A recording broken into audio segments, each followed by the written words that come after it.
Hello guys, today gagawa ng sisig na tofu.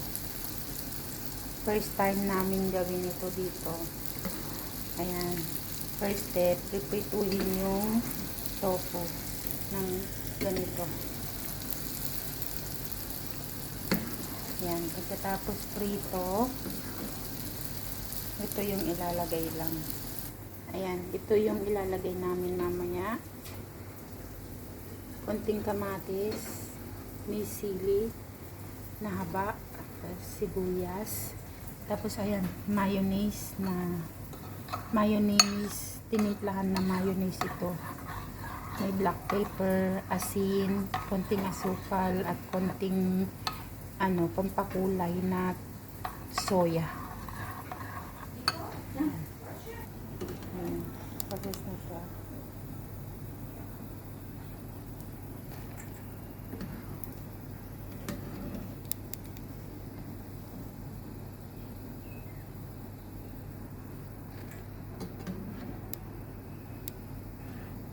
Ayan na siya. Palalamigin lang konti, tapos i-mix na.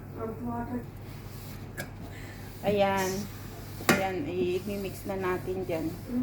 Lagyan ng konting mainit na ayan, ito, lagyan diba? ng butter.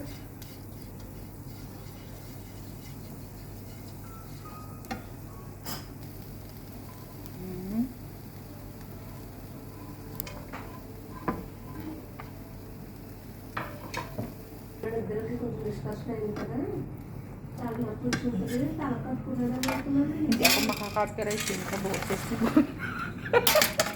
Pasensya na po guys sa kasi nandito kami ngayon sa bahay ni Lola. Video. Ang puti ng kamay ni Nika.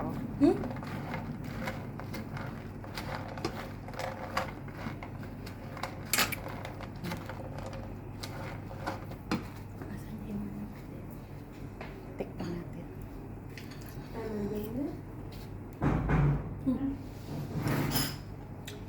Nilagay na yung mayonnaise.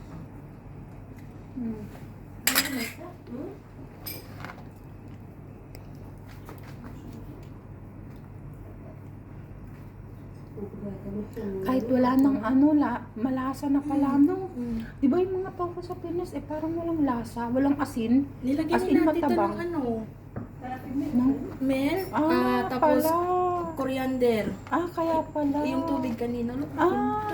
Kaya pala, may lasa na. Kasi ang tofu sa Pinas walang lasa matabang as in.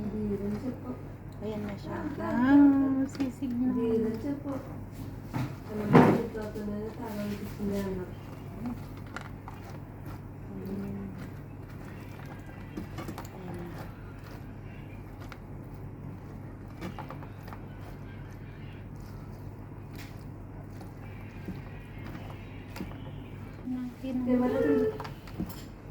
Ayan, tikiman na.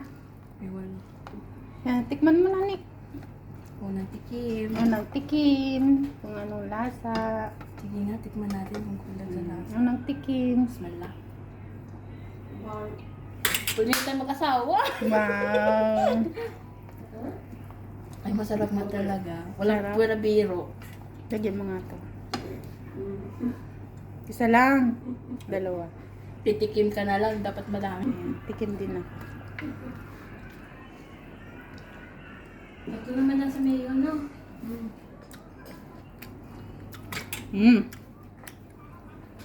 Lasa.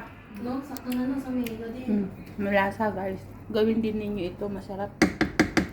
Sarap pala. Alternative na sa no? Karne ng baboy. Oh. Thank you guys for watching. Bye-bye.